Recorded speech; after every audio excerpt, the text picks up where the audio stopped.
우리 오늘 함께 살펴볼 계시록의 내용은 6장부터 시작되는 두 번째 환상에 대해서 내용을 살펴보려고 합니다. 6장부터 시작해서 두 번째 시작되는 두 번째 환상은 내용이 상당히 깁니다. 6장부터 16장까지 그 내용들이 두 번째 환상의 내용들이 포함되기 때문에 그렇습니다. 그런데 사실은 그 내용의 구조와 그 내용들의 의미들을 살펴보면 이것이 그렇게 어렵지만한 것은 아닙니다. 우리가 다음 시간에 전체를 다시 한번 정리해서 살펴보겠지만, 오늘 우리가 6장에서 이제 세 개의 심판의 시리즈를 우리가 첫 시작을 합니다. 이 부분이 계시록에서 해석하기 어려운 부분 중에 하나이고, 또한 이 부분에서 여러 가지 논쟁이 있는 것은 사실입니다. 왜냐하면 계시록에 대해서 이것을 문자적으로 받을 것이냐, 아니면 이것이 도대체 의미하는 것이 무엇이냐 하는 부분에 대해서 의견들이 많이 갈리기 때문에 그렇습니다. 그러나 우리가 계시록을 시작했을 때 계시록의 첫 장에서 말하고 있는 것처럼 계시록은 문자적인 의미가 아니라 환상적인 의미로 상징적인 의미를 가지고 있다는 사실을 여러분이 기억하시면 좋겠습니다. 즉 인과 그 다음에 나팔과 대접의 이 심판의 7개씩의 시리즈들은, 이것은 우리가 그것이 상징적인 의미를 가지고 있고, 또한 그 내용에 있어서 이것이 누구를 향하였고, 또한 이것이 누구로부터 시작되며 이것이 어떤 결론을 맺을 것인가, 무엇을 향하여 지향점을 향하여 나아가고 있는가 하는 부분을 살펴보면 우리는 이것이 결코 어려운 문제는 아니라고 생각합니다. 계시록에 있어서 가장 사람들이 계시록을 두려워하는 이유, 또한 계시록의 사람들이 계시록을 읽지 않는 이유 중에 하나가 이 심판에 대한 내용들이 구체적으로 등장하는 이제 6장부터 시작하는 내용들 때문에 그렇습니다. 그런데 사실은 이 내용들을 살펴보면 우리가 두려울 만한 것은 아니라는 것이에요. 첫 번째, 우리 7개 심판 시리즈의 첫 번째 우리 슬라이드를 잠깐 보도록 합시다. 요한계시록이 사람들에게 두려움을 주고 공포감을 느끼게 한다고 생각하는 이유는요, 심판에 대한 내용들 때문에 그렇습니다. 심판에 대한 내용들이 본문에 오면, 성경 보다 보면 4개의 말들이 막 등장하기 시작하면서, 그 다음에 지구의 3분의 1이, 또 땅의 3분의 1, 바다의 3분의 1, 또한 강과 물의 3분의 1, 그리고 또한 하늘의 별과 달과 해의 3분의 1, 이렇게 막 또한 3분의 1이 아니라 또 막 심하게는 절반 이상이, 또한 얼마 남지 않은 완전하게 훼손되고 이런 모습들을 보게 됩니다. 그런 모습을 통해서 우리는 막 두려워하게 되는 것이에요. 그런데 그 다음 슬라이드 내용을 보면 우리가 바로 알아야 되는 것은 이 심판이 누구를 향하는가 하는 부분을 우리가 시작하게 됩니다. 여러분, 심판에 두려운 것이 아닙니다. 지금 살펴봤지 심판의 대상이 누구인가를 살펴보면 심판에 대해서 우리가 걱정하며 어떤 근심할 필요가 없다는 것이에요. 그 다음 슬라이드 내용을 보면요, 나팔 심판이나 대접 심판의 경우 심판의 구체적인 모습들을 보면 우박과 불과 피이며 바다가 피로 변하고 어둠과 황충 등에 대한 재앙이 임하는 것을 볼 수 있습니다. 지금 여기서 말하고자 하는 내용은 무엇이냐면, 이 심판에 대한 내용들을 구체적으로 하나씩 뜯어서 정리해 보다 보면 이것이 결코 우리가 두려워할 만한 것이 아니고 우리가 염려하는 것이 아니라는 사실을 알게 돼요. 왜냐하면 이것이 종합적으로 우리가 그 내용들을 종합적으로 보는 눈이 우리 부족하기 때문에 이것을 각기 다르게 살펴볼 뿐만 아니라 각기 내용들에 대해서 연결을 못 시키고 하나로 전체적인 총괄적인 의미에서 살펴보지 못하기 때문에 우리는 하나씩 임해서 전체의 전체의 의미들을 상실해서 막연한 두려움에 빠지게 된다는 것이, 여러분 우리가 뒤에 살펴보겠지만 이 심판의 대상은 누구냐면 결코 신자들이 아니라는 사실입니다. 누구냐면 세상이에요.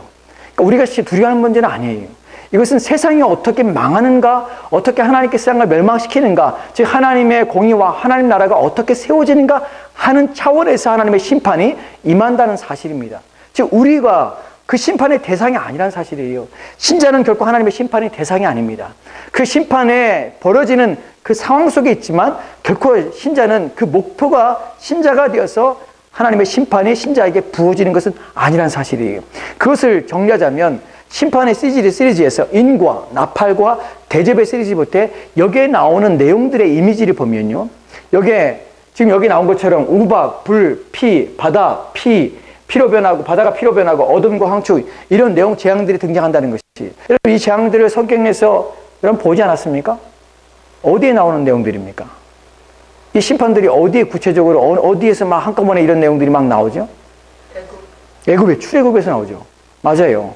다음 슬라이드 보면 출애굽 시에 애굽에 내렸던 10가지 재앙과 유사한 것이, 이 유사하다는 의미 속에 담겨진 의미는 무엇이냐면, 여러분 계시록에 대해서 우리가 다시 한번 리마인드 하는데, 계시록에 요한이 받았던 이 계시의 내용들은 요한이 구약의 전체 내용과 그리스도께서 주신 계시의 내용과 이것이 동떨어져서 따로 새롭게 받은 내용이 아니라 이것은 구약과 예수님이 주셨던 모든 내용을 통괄적으로 하나로 같이 연결된다고 말씀을 드렸습니다. 왜 그랬죠?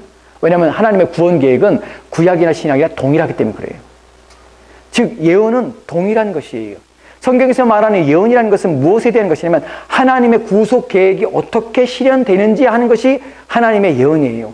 하나님 말씀을 주셨는데 그 말씀은 다 무엇으로 연결되냐면 어떻게 하나님께서 하나님 나라를 완성해 가며 하나님 백성들을 구원하여서 하나님 나라를 이제 세워갈 것인가 하는 부분에서 하나님 말씀이 계속 주어졌다는 것이에요. 창세기부터 시작해서 인간의 타락한 순간부터 무엇으로 계속해서 하나님의 일들은 시작됩니까? 인간을 구원하는 것이에요. 단순히 인간을 구원하는 겁니까? 아니죠. 하나님 나라를 완성해 가는 것이에요. 계시록에 있는 내용들은 이제 모든 것에 하나님의 구약과 신약을 통틀어서 모든 계시의 완성이에요. 즉 계시록에 지금 요한이 받고 있는 이 계시의 내용 속에서 이 재앙이라는 것은 특별히 새롭게 오는 것이 아니라 구약에 이미 하나님께 주었던 그 재앙의 내용들과 이것이 상징성을 가질 뿐만 아니라 다시 새롭게 해서 이들을 완전히 하나님 나라를 완성시키는 이미지가 이 안에 있던 사실입니다. 이것이 보여지는 내용들이 무엇이냐면 하나님 백성들이 그 가운데서 보호하시는 반드시 이 내용 속에서 보여준다는 것이에요. 왜요? 출애굽 시에도 하나님께서 이스라엘 백성들을 심판하였습니다. 왜 그렇죠? 자기 백성을 구원하시기 위해서예요. 출애굽이라는 것은 우리 가운데 구원에 대한 상징이에요. 하나님 백성이 세상에서 구원받는 것이에요. 오늘날 마지막 최종 종말에 가서 우리가 어디로부터 구원받냐면 세상으로부터 구원받아요. 이 세상은 다 멸망하는 것이에요. 그래서 새하늘과 새 땅이 다시 새롭게 완전히 변화되는 것이에요. 즉 이러한 구원의 전체적인 종합적인 의미 속에서 하나님께 다시금 이런 재앙들을 내려서 세상을 멸망시킵니다. 그리고 하나님의 백성들을 이제 온전히 구원하십니다. 그 의미 속에서 우리가 알게 되는 것은 무엇이냐면 애굽시 출애굽에서 10가지 재앙이 내렸을 때 하나님께서는 자기 백성들을 보호하실 뿐만 아니라 이스라엘 백성들이 살았던 고센 땅에는 하나님이 재앙을 내리지 않았다. 즉 오늘날 이 시대 속에서 하나님이 종말을 향하여서 하나님의 심판을 내려서 이 세상을 멸망시킵니다. 그러나 하나님 백성은 그 가운데서 보존하시고 보호하신다는 사실을 우리가 알 수 있다는 것이에요. 결코 하나님 백성은 재앙 가운데서 심판 가운데서 망하지 않습니다. 이것이 우리가 담대함이에요. 두려워하지 않는 것이에요. 예수 그리스도를 말미암아서 우리는 재앙과 모든 심판에서 벗어났다는 것이 우리가 얻게 된 참된 복 중에 하나입니다. 이것이 우리가 얻은 복이에요. 우리가 실제적으로 지금 당장 이것을 누리지 못합니다. 왜냐하면 이 땅에 우리가 아직 존재하고 있고 하나님의 심판 속에서 아직 그 모든 것이 완성되지 않았기 때문에 지금 우리는 그것을 다 누리지 못해요. 하지만 그날에 우리는 현재 우리가 받고 있는 그 복이 어떤 것인지 최종적인 하나님의 나라가 완성될 때 그 복의 참된 의미를 그때 가서 우리는 경험하게 되는 것이에요. 근데 우리는 이미 그것을 쥐고 있는 것이에요. 가지고 있는 것이에요. 근데 우리가 그것을 느끼지 못할 뿐이라는 것이에요. 그 다음의 내용들을 보도록 합시다. 세계의 심판 시리즈의 공통점과 차이점입니다. 우리가 지금 나팔, 대접 심판을 살펴보겠습니다. 이 세 개의 심판 시리즈에 공통점이 있고 차이점이 있는데 공통점에 대한 내용들을 보도록 합시다. 자, 첫 번째, 일곱인 나팔, 대접, 심판은 마지막에 모두 동일하게 번개와 음성과 우레와 지진으로 끝난다. 여기 보면은 지금 세 개의 심판 시리즈에서 동일한 내용들이 나옵니다. 동일한 내용이 무엇이냐면 우리가 4장 5절에서 말씀했던 4장 5절에 살펴봤던 것처럼 번개와 그다음 음성과 우레와 지진 이것이 나타난다는 것이에요. 왜 제가 이 말씀을 드리고 또한 이것이 중요하냐면 우리는 임판과 나팔 심판과 대접 심판에 대해서 이것이 각기 따로 시간의 연대기 순에 의해서 하나씩 되어진다고 말하는 사람들이 있습니다. 그러나 그렇지 않은 것이에요. 왜냐하면 이 세 개의 시리즈, 7개의 시리즈로 되어 있는 이 세 개의 심판들이 각기 인 심판이 끝나면 그 다음부터 나팔 심판이 되고 나팔 심판이 끝나면 그 다음에 대접 심판이 시작되고 이렇게 하나의 심판하고 두 개의 심판 끝나면 심판이 7개씩에서 21개의 심판이 다 끝나면 종말이 이룬다고 얘기하는 사람들은 어떤 의미나 문자적인 의미를 하는 것이. 그런데 이것을 종합해서 함께 뜯어놓고 살펴보고 하나의 구조 속에서 프레임 속에 살펴보니까 이것이 각기 다른 것이 아니라 이것이 함께 연합된 것이며 또한 이것이 함께 동일성을 가지고 있어서 이것이 각기 다른 심판이 아니라 한 개의 심판에 각기 다른 의미를 가지고 있는 더 강도와 더 다른 의미를 부여하기 위해서 세 개의 심판으로 나눠 설명했다는 것을 우리가 알 수 있다는 것이에요. 즉 이것은 하나의 심판입니다. 근데 인심판과 그 나팔심판과 대접심판에서 동일성이 무엇이냐가 왜 우리가 그렇게 해석할 수밖에 없는가 하는 부분이에요. 그 부분의 첫 번째가 무엇이냐면 이 심판에서 마지막 7번째 심판이 나올 때 모두가 다 동일한 패턴을 가지고 있다는 것이에요. 무엇이냐면 지진과 나팔과 큰 의뢰와 또한 소리가 음성이 들린다는 것이에요. 이것이 첫 번째 등장한 것이 어디냐면 계시록 8장입니다. 계시록 8장에 5절 말씀입니다. 같이 읽겠습니다. 시작. 천사가 향로를 가지고 제단에 불을 담아다가 땅에 쏟음에 우레와 음성과 번개와 지진이 나더라. 7번째 심판의 마지막 심판에 나오는 것이 우레와 음성과 번개와 지진이 납니다.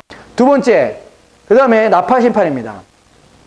나팔심판 11장 봅시다. 11장 19절 말씀 보면 같이 읽겠습니다. 시작. 이에 하늘에 있는 하나님의 성전이 열리니 성전 안에 하나님의 언약궤가 보이며 또 번개와 음성들과 우레와 지진과 큰 우박이 있더라. 아멘. 나팔심판의 7번째도 동일한 패턴이 나온다는 것이에요. 그러면 이제 마지막으로 16장 봅시다. 16장 17절 18절 말씀에는 대접심판의 마지막 7번판입니다. 같이 읽겠습니다. 시작. 7번째 천사가 그 대접을 공중에 쏟음에 그 음성이 성전에서 보좌로부터 나서 이르되 되었다 하시니 번개와 음성들과 우레소리가 있고 또 큰 지진이 있어 얼마나 큰지 사람이 땅에 있어 온 이래로 이같이 큰 지진이 없었더라. 아멘. 여러분 이것을 종합해보면 그 다음 내용 보도록 할까요? 첫 번째 보면요. 번개, 음성, 우레, 지진을 통하여 우리가 알 수 있는 것은 무엇이냐면 이것들은 계시록 4장 5절에서 하나님의 보좌부터 나오는 것이라는 것이에요. 즉 이미 우리가 계시록 4장에서 하나님 보좌 앞에서 번개와 우레와 음성과 이런 소리들이 보좌부터 나왔다는 사실을 알게 됩니다. 이것이 뭐냐면 심판이 어디로부터 와요? 하나님부터 시작된다는 것이에요. 인, 나팔, 대접 이 모든 심판은 하나님이 주시는 심판일 뿐만 아니라 이것은 각기 하나씩 따로 시간적인 관계 속에서 다음으로가 아니라 이것이 하나의 심판이 각기 다른 의미 속에서 점점 강도가 세워지는 것을 표현하기 위해서 인, 나팔, 대접심판이라는 세 개의 심판의 묶음으로써 표현되고 있다는 사실입니다. 왜 우리가 하나님 아까 말씀드린 대로 왜 우리가 두려워하지 않아야 되냐면 이것이 하나님의 보좌부터 나오는 심판이기 때문에 그래요. 누구를 향하여서요? 믿지 않은 자들이에요. 거짓말하는 자들이에요. 불의한 자들이에요. 악한 자들을 향하여서 하나님의 죄를 멸하시기 위해서 하시는 심판이라는 사실이에요. 모든 인류를 멸망시키는 것이 아니라 하나님 백성들을 거룩한 자들을 불러서 새 나라를 세우기 위해서 하나님께 주시는 심판이라는 사실이에요. 그것 때문에 우리는 이 일에 대해서 우리는 두려워하거나 염려하지 말아야 한다는 사실입니다. 그 다음에 또 다른 두 번째 내용 봅시다. 둘째, 점점 심판의 강도가 세워지고 점점 증가된다는 것을 표현하는 것입니다. 인, 나팔, 그 대접 심판은 각기 다른 시간적인 순서에 따라서 이것이 순차적으로 오는 것이 아니라 하나의 묶음이라는 사실이 또다시 증명되는 것이 뇌성, 음성, 번개 이 모든 4장 5절부터 시작해서 점점 강도가 세워지는 걸 보게 됩니다. 즉 하나님 보좌부터 나오는 것은 세 개지예요. 근데 인심판, 그 다음에 나팔심판, 그리고 대접심판에서는 강도가 점점 세워집니다. 무엇을 의미합니까? 인과 나팔, 대접심판은 순차적으로 오는 것이 아니라 동일한 내용이 점점 강하게 하나님의 심판이 되어질 것을 상징성을 가지고 표현하고 있다는 사실입니다. 이것은 하나의 심판이라는 것이에요. 그러나 그것을 각기 다르게 더 강하게 표현하기 위해서 세 개의 심판을 보여주는 것이 또 다른 의미가 있습니다. 그 다음 내용으로 합시다. 세 번째로는 7 심판들은 구조적인 면에서 동일성을 가지고 있습니다. 우리가 첫 번째 살펴봤던 것은 이 세 개의 심판이 동일성을 가지고 있는데 뭐냐면 마지막 7번째 심판 속에서 4장 5절에 나오는 하나님 보좌부터 나오는 그 심판의 내용들이 각기 동일하다는 것이에요. 즉 동일성이 반복이지만 단순히 반복이 것이 아니라 강도가 세워진다는 것을 상징적으로 나타내고자 대접 심판이 상징으로 표현했다는 것이에요. 여기에 구조적으로 동일성이 있습니다. 구조적인 면에서. 구조적인 동일성은 첫 번째, 두 번째, 세 번째, 네 번째의 심판과 5번째, 6번째, 7번째 심판이 각기 묶음으로 되어 있다는 사실이에요. 근데 이것이 인심판 동일하고 나팔심판, 대접심판이 이렇게 묶여져 있다는 것이에요. 여러분 이것은 그냥 묶여진 것이 아니고 우연히 된 것이 아니에요. 의도적이라는 것이에요. 첫 번째, 두 번째, 세 번째, 네 번째 심판은 서로 긴밀하게 연결되어 있어요. 이 심판들은. 내용이 동일해요. 또한 다섯 번째, 여섯 번째, 일곱 번째 각각 독립적으로 되어 있어요. 즉 인심판도 이런 구조되어 있어요. 나팔심판도 이런 구조예요. 대제심판도 이런 구조예요. 그 말은 뭐냐면 이 세 개의 심판 시리즈가 각기 다른 것이 아니라 동일하다는 것이에요. 하나의 의미를 말하고자 한다는 것이에요. 그러면 그 내용을 좀 보도록 합시다. 다음에 내용 보면은 인, 나팔, 대제심판이 나옵니다. 첫 번째 네 개의 심판이 있죠. 첫 번째, 두 번째, 세 번째, 네 번째 심판이에요. 그러니까 인 심판에 여러분 지금 말씀을 따라오고 있죠. 인 심판에 7개가 있어요. 나팔 심판에 7개가 있어요. 대제 심판에 7개가 있어요. 이것이 동일한 구조를 가지고 있어요. 이 7개 중에서 4개가 한 묶음이고요. 3개는 각기 다른 것이에요. 4개는 각기 같은 의미를 가지고 있는데 인심판을 보면 앞에 있는 4개가 무엇이 나오냐면 흰 말, 붉은 말, 검은 말, 청황색 말이 나옵니다. 그리고 나팔을 보면 땅에 쏟고 바다에 쏟고 강과 물과 샘에 쏟고 해와 달과 별에 쏟아요. 대접도 땅에 쏟고 바다에 쏟고 강과 물과 샘에 쏟고 해와 달과 별과 쏟아요. 지금 흰 말, 그 다음 붉은 말, 검은 말, 청황색 말, 이것이 인심판과 나팔심과 대제심판이 다른 것처럼 보이지만 사실은 이것이 동일성을 가지고 있습니다. 무엇을 의미하냐면 지금 이 앞에 있는 4개라는 것, 왜 7개 중에서 인심판의 7개 중에서 왜 4개가 따로 한 묶음으로 되어 있냐면 4라는 의미는 상징성에서 무엇을 의미하냐면 동서남북을 가리킵니다. 4라는 숫자는 동서남북이 가리키는데 동서남북의 의미가 무엇이냐면 모든 것이에요. 이것이 가리키는 것은 하나님이 지으신 모든 피조물들이 다 포함된 총수가 바로 4라는 의미를 가지고 있어요. 즉, 왜 앞에 4개나 인이나 나팔이나 대접이는 다 왜 이렇게 나오냐면 이것이 무엇을 가리키면 하나님이 지으신 모든 피조물들에게 재앙이 완전히 이루어진다는 것을 상징적으로 보여주는 것이 4개라는 묶음이에요. 그래서 앞에 4개를 한 쌍으로 만들 것이에요. 지금 하나님 만드는 모든 피조물에 내리는 것 재앙이 땅과 바다와 강과 해와 달이에요. 모든 하나님이 지으신 피조물 속에 그러면 인간은 이게 포함되지 않지 않습니까? 라고 말할 수 있어요. 하지만 땅과 바다와 그 다음에 강의 물과 해와 달과 별이 영향을 미치면 모든 그 위에 사는 모든 생물들이 다 영향을 받게 됩니다. 재앙 속에 포함된다는 의미가 다 담겨져 있습니다. 이것이 앞에 있는 4라는 의미가 가지고 있어요. 그럼 뒤에 있는 3은 무엇이냐? 뒤에 있는 3과 4는 함께 붙여서 7이라는 것이 됩니다. 7이라는 숫자는 왜 7이게 되냐면 7이라는 것은 성경에서 완전수예요. 무엇이냐면 그 모든 것이 충만한 수예요. 즉 하나님의 재앙이 충만히 임한다는 어디에? 4라는 숫자 속에서 하나님이 주신 모든 피조물에게 하나님이 주신 모든 피조물을 피하십니다. 그러나 7이라는 숫자 속에서 그 재앙은 완전히 그 재앙의 모든 것에 충만히 임해서 완전히 모든 것이 다 완성되고 상징으로 보여주는 것이 그것이 4와 7이라는 숫자가 결합해서 7이라는 숫자를 만들게 되는 것입니다. 그 다음 내용을 보도록 합시다. 7 심판 시리즈의 차이점은 7인과 나팔 심판은 6과 7째 사이에 약간 장면이 삽입되어 있다는 것입니다. 약간이 아니라 막간인데요. 오타가 났습니다. 막간, 그러니까 사이에 중간에 이렇게 퍼지 이렇게 잠깐 비는 것이에요. 다른 점이 하나 있는데 무엇이냐면 인심판과 나팔심판 사이에는 중간에 하나씩 중간에 벼 있어요. 어디에 벼 있냐면 6째와 7째 인심판에 그 다음에 6째 나팔과 7째 나팔 사이에 중간에 이렇게 삽입이 있습니다. 왜 그러면 그 삽입을 둘까? 그리고 왜 대제심판에는 그것이 없을까? 하는 부분을 좀 살펴보도록 하겠습니다. 이게 다른 점이에요. 그 다음 봅시다. 7장 3절에 보면은 같이 읽겠습니다. 시작. 이르되 우리가 우리 하나님의 종들의 이마에 인치기까지 땅이나 바다나 나무들을 해하지 말라 하더라. 아멘. 아멘. 이 구절은 우리가 다음 주에 다시 한번 깊이 살펴볼 것입니다. 또 오늘 이 부분을 살펴보는 이유는 뭐냐면 6장과 8장 사이에 6째 인과 7인 사이에 책이라는 것이 들어있어요. 근데 실제 왜 들어있냐면 바로 하나님의 백성들의 인침이 이 안에 표현되기 때문에 그래요. 이것이 무엇을 의미하면 하나님께서 심판 가운데 자기 백성들을 보호하시고 돌보신다는 것을 상징적으로 의미하기 위해서 6번째 인과 7번째 인 사이에 7장이라는 것을 집어넣게 됐어요. 그 7장에 우리가 맞은 자 14만 4천 명이라는 내용이 나오지 않습니까? 우리가 이제 다음 시간에 14만 4천 명에 대해서 살펴볼 텐데 이것을 표현하는 이유가 무엇이냐면 하나님의 재앙이 임하시는데 누가 능히 하나님의 심판 가운데 서리요라는 것에 대한 해답으로 7장의 내용을 주는 것이, 즉 첫 번째, 인심판에서 막간은 무엇이냐면, 무엇을 의미하냐면 하나님 백성들을 심판 가운데서 구원하실 뿐만 아니라 그들을 인치셔서 그 기간 동안 하나님께서 그들을 인치시는 시간을 두실 뿐만 아니라 그들을 보존하시기 위해서 심판을 멈추신다는 사실이에요. 이것은 우리에게 엄청난 은혜가 되는 말씀입니다. 자기 백성을 보호하시기 위해서 하나님은 심판에 대해서 멈추시기도 하십니다. 자기 백성을 보호하시는 하나님께서는 중간에 막을 주시는 것이에요.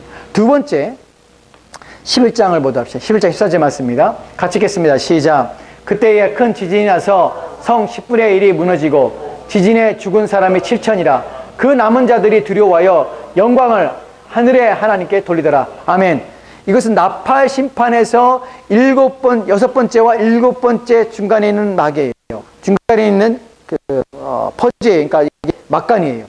막간이 어디냐면 10장, 10장, 이것이 이제 12장 초까지 이것이 막간인데, 여기에 나오는 내용이 무엇이냐면 교회에 대한 것이, 교회가 복음을 전하는 내용이 나옵니다.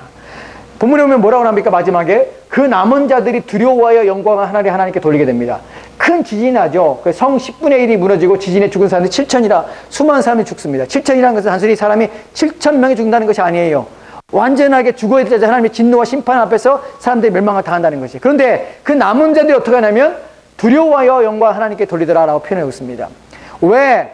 앞에서 6번째와 7번째 10장과 11장에 왜 중간에 교가 복음을 전하는 내용들이 있으며 그걸 듣고 사람들이 하나님께 영광을 돌리는 내용이 있냐면, 하나님께서 심판 중에 그 심판을 내용을 듣고 사람들이 하나님께 영광을 듣기만 하면서 하나님께 돌아올 수 있는 회개의 기간들을 준다는 것을 상징하는 뿐만 아니라, 교회는 끊임없이 그때에도 복음을 전함으로 하나님께서 산 자들을 잃지 않고 돌아오도록 그 역할을 감당해야 된다는 것이 본문에서 보여지는 의미예요. 즉, 첫 번째 심판에서는 하나님께서 자신의 백성을 구원한다는 의미, 두 번째 나팔 심판에서 중간에 이 막간은 하나님께서 복음을 전하는 사명을 교회에 주실 뿐만 아니라 심판 가운데서 교회는 복음을 전하는 사명과 또한 그 복음을 통하여 돌아오며 회개할 자들을 위해서 하나님 기다리고 인내하신다는 것이에요.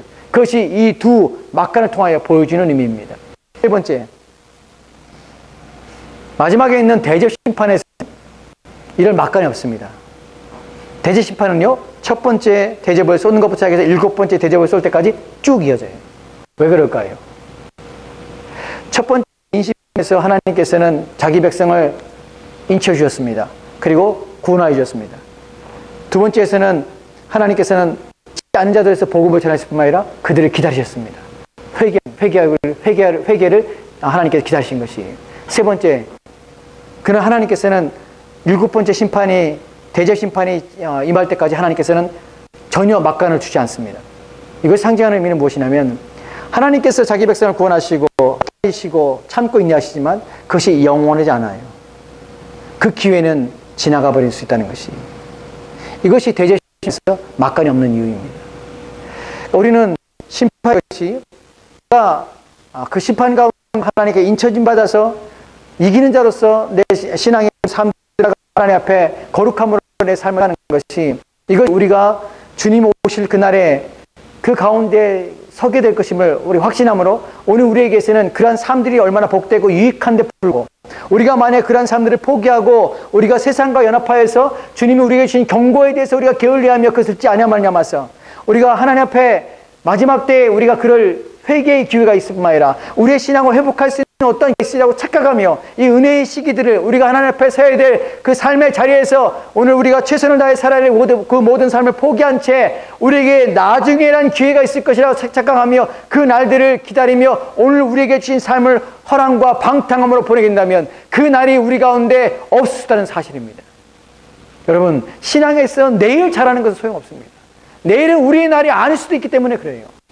대접 심판에서 보여주는 것은 우리 하나님께서 자기의 나라를 완성해 가는 가운데 끊임없이 지금도 어떻게 하시냐면 지금도 자기 백성을 불러내십니다. 그래서 이마에 인쳐주시며 하나님 백성을 구원하시며 보존하고 계십니다. 또한 끊임없이 교회를 통하여서 끊임없이 복음을 전하고 있을 뿐만 아니라 회개를 외치며 돌아오라고 하나님이 참고 인내하고 계십니다. 지금 당장 오지 않은 이유가 무엇입니까? 지금도 회개할 자가 있고 지금도 돌아올 자가 있기에 하나님 기다리고 인내하시는 건 아니십니까? 사람들 마음속에서 입속에서 하나님 오시지 않을 것이라는, 또한 그리스도가 오시는 것이 거짓말이라는 그런 말을 들으면서도 끊임없이 하나님 오지 않는 이유는 무엇입니까? 주께서 아직도 회개하며 돌아올 자들에서 참고 인내하시며 참 그 인내하심을 통하여 기다리고 계시는 것입니다. 그것을 우리가 알지 못하기 때문에, 그것을 듣지 못하면 그 경과를 무시하기 때문에 우리는 그 참으심이, 그 기다리심이 영원할 것을 알고 여전히 회개하고 있지 않지만, 그러나 대접심판을 통해 우리가 알 수 있는 그날 멀지 않았을 아니라 그때는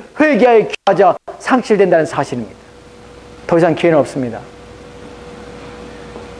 여러분, 이런 사실을 안다면 우리에게 복음이 주어지고 우리 가운데 하나님 말씀이 보여지고 하나님 은혜가 보실 때 우리는 그것을 결코 헛되이 할 수 없습니다. 왜냐하면 그 순간 하나님 은혜가 지나가면 어느 때 우리 마음이 다시금 하나님의 영에 의해서 우리의 심령이 뜨거워져서 하나님을 기쁘시게 하며 하나님을 영화롭게 하며 하나님의 영광을 드러내는 삶을 다시 살 수 있는 그 기회가 우리 인생에 다시 올 수 있다고 우리는 아무도 장담할 수 없기 때문에 그렇습니다. 그래서 주시는 그 은혜 앞에 우리는 열심을 다해서 그 은혜를 잃지 않기 위해서, 그 뜨거움을 잃지 않기 위해서 매일매일 경건과 매일매일 거룩한 삶으로 우리의 삶을 적극적으로 훈련하며 열심을 다하여 주님을 섬기는 일에 최선을 다해야 되는 것입니다. 이것이 시리즈가 보여준 내용입니다. 그 다음에 봅시다. 결론을 봅시다. 첫 번째 결론을 같이 읽겠습니다. 시작. 이것이 심판이며 재앙인데 세상을 향한 것이지 신자를 향한 것이 아니라는 사실을 기억해야 합니다.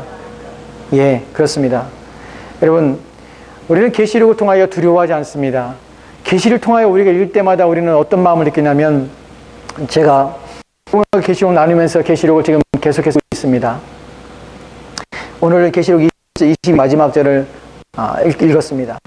읽으면서 마지막 구절에 나오는 내용을 살펴보면서 얼마나 가슴이 뜨거워지고 또 얼마나 감사한지 모릅니다. 이 말씀에 기록되는 자는, 이 말씀에 기록된 대로 순종하며 사는 자들에게 주실 그 영광스러움과 그 복됨을 다시 한번 살펴보며, 주 예수께서 내가 꿀이라는 말씀을 들을 때 마음이 뜨거워지고 또한 마음에 기쁨이 있습니다. 왜냐하면 우리는 하나님 나라가 완성되어서 이 땅의 모든 죄악을 멸하시고 다시금 우리 죄 속에서 우리 마음과 우리의 인생이 고단을 겪으며 괴로움 가운데 서 있지 않을 그 영광스러운 나라를 바라보고 있습니다. 그런데 현재 우리의 선 곳은 전혀 그렇지 않다는 것이, 매일매일 아침에 일어날 때마다 우리는 죄와 싸웁니다. 매일 하루를 살아가면서 하나님 없이 하루를 지내고, 또한 매일매일 가면서 우리는 하나님을 위한 열심과 뜨거운 때가 얼마나 많은지 모릅니다. 죄가 끊임없이 우리 마음을 유혹하고 쓰러뜨립니다.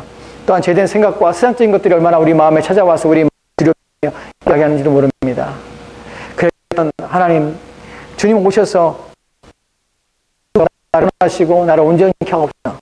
이 죄음을 쓰고 나서 더 이상 죄의 유익 없는 그런 온전한 마음 안에 가고입니다. 이런 열망을 가지고 삽니다. 또한 안타깝게도 우리 주변에서 그런 경건함과 거룩함으로 삶을 하나님께 드려서 몸으로 살아가는 자들이 적은 말 또한 애통합니다. 하나님 어떡합니까? 이런 상황들 속에서, 그런 상황들 속에서는 형제를 인하여서 또한 주변의 상황들 통해서 하나님 나라가 너무나 멀게 느껴지며 주의 능력과 주의 힘이 너무나 힘이 없다는 느낄 때마다 우리는 위축되기도 합니다. 그러나 그렇지 않은 사실을 압니다. 하나님께서 여전히 일할 뿐만 아니라, 하나님께서는 여전히 하나님의 을 나타내실 뿐만 아니라 여전히 하나님의 백성들 가운데 일하고 계심을 믿고, 또 우리 가운데서도 끊임없이 하나님께서는 거룩함으로 우리의 심령을 세워주고 계심을 믿습니다. 약하지 말자, 또한 지치지 말자, 힘들어하지 말자, 오직 주를 붙잡자. 주께서 곧 오시리라. 이 약속을 믿고 있기에 하나님 주신 약속의 말씀들이 소망이 되는 것입니다. 여러분, 두려워하지 마십시오. 염려하지 마십시오. 주께서 곧 오실 뿐만 아니라 하나님이 이 땅을 심판하시는 것은 거룩한 나라를 세우기 위하심입니다. 죄가 없는 그 나라를 세우기 위해서 주께서는 이 복된 심판이 이 땅에 쏟아부어서 우리를 위하여 이 모든 죄악들을 멸하시는 것입니다. 우리는 이 날이 속히 오기를 고대해야 되는 것입니다.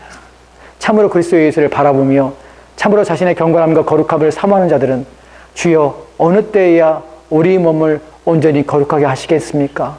어느 때에야 죄에서 내 몸을 구속하시겠습니까? 하는 기도를 드리게 되는 것입니다. 두 번째 결론을 보도록 합시다. 같이 읽을까요? 두 번째 시작. 이것이 하나님의 보좌로부터 나오는 것이기에 신자들은 보호하심을 받을 것이라. 예, 그렇습니다. 첫 번째는 세상을 향하시고 우리는 보호를 받을 것입니다. 여러분, 심판에서만 우리는 보호받는 것이 아닙니다.